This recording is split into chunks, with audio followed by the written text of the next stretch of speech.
Assalamualaikum warahmatullahi wabarakatuh. Waalaikumsalam warahmatullahi wabarakatuh. Ya, kita bertemu lagi dengan bincang bersama Mahasantri Mahat Ali Anur 2 Al-Murtada. Selamat siang Bapak Mas PEM ini, Ketua PEM ya, Presiden PEM. Mas Iqbal. Mas Iqbal. Iqbal siapa ini? Iqbal Imami. Iqbal Imami. Oke. Selamat siang. Mas Iqbal sehat ya? Sehat selalu. Gimana kabarnya, Gus? Alhamdulillah sehat. Ini Mas Iqbal. Ini ada pertanyaan nih dari beberapa orang. Nah, kalau orang itu pas sakit misalkan ya, Iya. itu kan ada orang sholat duduk, ya kan, sholat duduk. Tetapi anehnya kalau kita pas umroh itu orang tidak sakit itu ya sholatnya duduk juga gitu. Pakai kursi, dia bawa kursinya agak lari, terus habis itu dia duduk di kursi masih muda. Habis itu setelah selesai dia lari lagi bawa itu. Gitu. Sebenarnya posisi duduk itu gimana sih dalam sholat? Status berdiri itu loh. Status berdiri ya. Dalam sholat itu gimana? Begini, semua kitab fikih di situ diterangkan. Yang saya pelajari, yang saya tahu, qiyam al-qudroh itu artinya berdiri menjadi rukun. Rukun artinya menjadikan suatu saat sholat itu bisa sah jika itu berdiri. Jika berdiri. Berdiri itu rukun. Berdiri itu rukun, termasuk rukun, termasuk rukun. Ya. Sehingga kalau dia itu duduk, tidak ada masyakoh sama sekali. Kok dia duduk, artinya dia masih bisa berdiri. Kok duduk, maka sholatnya tidak akan sah. Oh, tidak ada uzur? Tidak ada uzur atau tidak ada kesulitan apapun yang ada pada dirinya, maka sholatnya tidak akan sah kalau dia itu duduk. Apa memang begitu ajaran Nabi? Atau ada teks, ada dalil atau apa? Jelas ada, Nabi pun bersabda, sholli qa'iman, sholatnya dengan berdiri. Baru kalau nanti itu kan bertahap, ini hukumnya bertahap. Pertama itu kewajiban kita berdiri. Ya. Baru kalau kita tidak bisa berdiri, fa'ilam tastati fabil qud dengan duduk. Dengan duduk.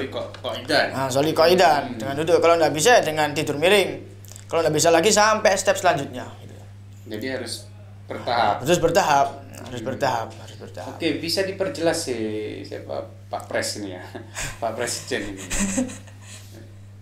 Bisa diperjelas tidak sih kriteria orang itu bisa atau diperbolehkan untuk tidak berdiri dalam sholat? Nah, bisa. Dalam kitab Idhul Qawaid itu di situ diterangkan orang itu bisa melakukan hal yang tidak sesuai dengan aturan jika di situ ada masyakoh. Masyakoh itu apa? Dari kata kesulitan. Masyakoh itu kesulitan. Kesulitan, yang namanya kesulitan tidak bisa dipaksakan. Ya. Karena agama ini agama yang mudah, fleksibel sifatnya. Sehingga tidak memaksa. Kalau orang itu tidak bisa begini ya begitu saja. Kalau tidak bisa begini ya begitu saja. Dalam Islam masyakoh itu berlaku dalam setiap ibadah dan muamalah. Berlaku di situ setiap. Nah, ini kalau dalam konteks sholat, dalam konteks sholat gimana? Dalam konteks sholat itu terjadi masyakoh, kesulitan. Contoh salah satunya ketika kita tidak bisa berdiri maka duduk, kan gitu. Nah, dalam masyakoh pun ada 3 tingkatan. Ada masyakoh al-a'la, masyakoh yang paling tinggi, gitu. Kesulitan yang sangat-sangat berat gitu. Ada nanti masyakoh mutawasito, yang itu sifatnya lebih di tengah-tengah. Bahasa kerennya interval. Interval. Berjalan di antara 2 himpunan kan gitu. Biar kelihatan mas antrinya gitu. Interval ya. Atau nanti pakai masyakoh yang lebih rendah yang paling bawah ya. Nah, itu masyakoh al-adna namanya. Cuma begini, masyakoh yang a'la itu seperti apa contohnya? Masyakoh yang a'la itu nantinya berefek pada keamanan jasmani dan rohani.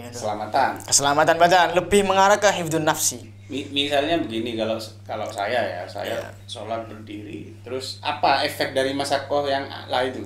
Contoh, kalau biasanya kan kalau orang muda kan jarang sekali sakit-sakitan gitu ya. Ini lebih cocok ke orang tua. Enggak juga, sekarang yang muda ya banyak yang sudah asam urat dan macam-macam itu sudah sekarang muda itu. Iya, dulu ini terlalu adoh nih.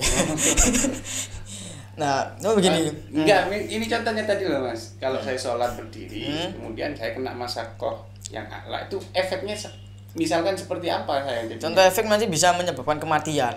Efek sampingnya ke kematian gitu. Langsung kehilangan nyawa atau nanti pingsan dan sebagainya. Menyebabkan berefek samping yang cukup fatal di sisi kedokteran. Gitu. Itu nanti boleh, maka kok tetap dilakukan masyakoh itu. Kesulitan itu kok tetap dilakukan, maka nanti berakibat pada kewajiban itu sendiri. Kok dia itu sudah merasa kalau saya begini pasti kehilangan nyawa, kok dia lakukan? maka nanti akan terbengkalai pada kewajiban itu sendiri. Sehingga mau tidak mau dia harus melakukan rukhsah yang ada di syariat. Berarti Begitu. duduk. Memilih yang duduk daripada mati kalau berdiri kan gitu. Iya, mati tidak sholat. Mati konyol lah. Tapi kan mati membela sholat itu. Itu ya agama itu tidak selamanya harus dibela gitu loh. Iya. Kadang-kadang juga harus membela diri kita sendiri. Contohnya gimana? Waktu itu kita sholat, kalau seandainya kita sholat berdiri kok mati misal. Atau contoh dalam perang. Dalam perang ini simpel banget gitu. Iya. Seandainya ketika kita sholat dalam perang, dalam berdiri kok nanti kita bisa tertembak musuh, maka wajib duduk.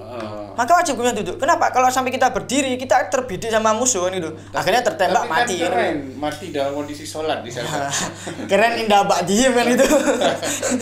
Enggak segitunya juga ya. Juga gitu. Jadi ada kalanya ada beberapa kasus itu hifdzu ad-din, menjaga agama atau membela agama lah. Bahasa kerennya yang sekarang membela agama itu harus dikalahkan dengan membela keselamatan jiwa, begitu. Iyalah, harus begitu. Kan maka itu syariah salah satunya hifdzun nafsi. Iya. Itu harus kita perjuangkan juga. Oke. Biar enggak terlalu panjang ini. Okay. Sekarang lebih spesifik lagi begini misalkan. Oke, sudah saya enggak kuat berdiri. Tahu ada orang enggak kuat berdiri dia. Akhirnya dia kan harus duduk. Sholatnya duduk. Pilihannya ini duduk di atas kursi atau duduk di lantai, Mas? Kondisional kalau gitu. Gimana kondisionalnya itu gimana? Karena punya ketentuan masing-masing gitu. Kalau gini kita perinci saja, gitu.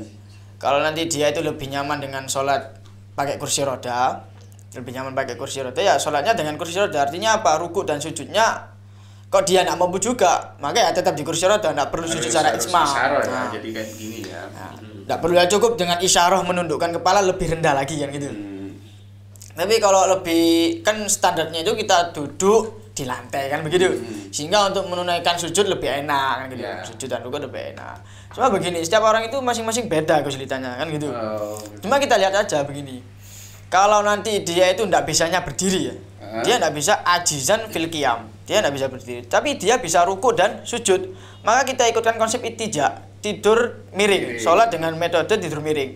Di situ dalam kitab diterangkan kalau dia itu sholatnya mutajian, maka ruku dan sujudnya itsmam. Sujud dan rukunya harus. Ya sebagaimana mestinya kita sholat gitu, ruku ya dengan inhina, dengan gitu. Berarti kalau misalkan ya kita duduk sholat duduk Allah Akbar. Nanti waktu ruku berdiri ya. Ya, berdiri jadi hawa lil hawa ila ruku, hawa ila ruku. Nanti sujudnya ke lantai. Sujud ke lantai.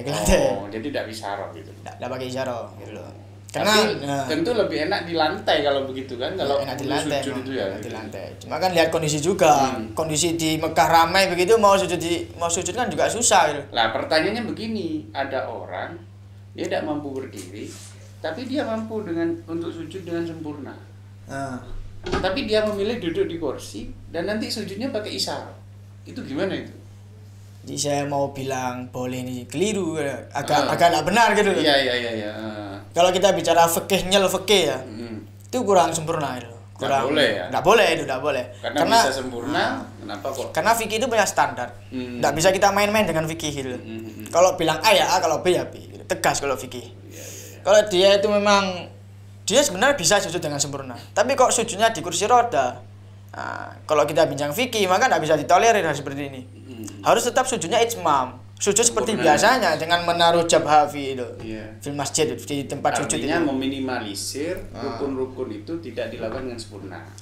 Karena berdirinya sudah tidak sempurna, masa dia bisa sujud rukuk sempurna tidak dilakukan dengan sempurna gitu ya? Kan aneh. Iya. Terus ini juga Mas, ada di masyarakat ya, yang saya tahu yang tua-tua itu, mereka itu kalau berdiri kuat. Artinya qiyam ya. Allahu Akbar berdiri mungkin 5 menit dia kuat. Lah tapi ketika dia sudah rukuk sujud, lah mau berdiri, ini kan beda Mas, berdiri dengan mau berdiri. Berdirinya dia kuat, tetapi mau berdiri dia tidak kuat karena asam urat ya. Asam urat. Asam urat dan asam urat. Lah ya kayak begini ini, kalau kasus seperti ini dia sholatnya duduk atau tetap berdiri? Begini, kalau dia itu tidak bisanya untuk proses berdiri ya, dia kan tidak bisa untuk proses berdiri, tapi berdirinya bisa. Kuat, kalau udah berdiri dia bisa. Cuma dari sujud menuju berdiri ini tidak bisa kan gitu. Maka dalam kita itu ada isti'anah namanya, harus butuh bantuan orang lain. Kita bisa sewa orang lain untuk mendirikan kita itu. Atau nanti dengan bantuan tongkat, bil aso, membangun kita itu. Karena kan kesalahan di situ. Terutama orang tua itu kalau mau berdiri leren jegak-jegak sih kan gitu. Berarti pakai tongkat atau bersandar ke meja. Ya. Nah, pokoknya ada tumpuan di situ di mana dia bisa berdiri. Atau berdirinya di dekat cagak gitu, tiang masjid, nanti kan bisa sambil pegangan gitu. Begitu ya? Bisa, ya begitu. Jadi tetap harus berdiri dia. Harus tetap berdiri karena dia qiyamnya itu qadir. Kalau ada orang dia kuat berdiri, mampu berdiri. Tapi dia ada masalah di tulang belakang misalkan, tulang punggungnya. Dia tidak bisa rukuk, tidak bisa sujud.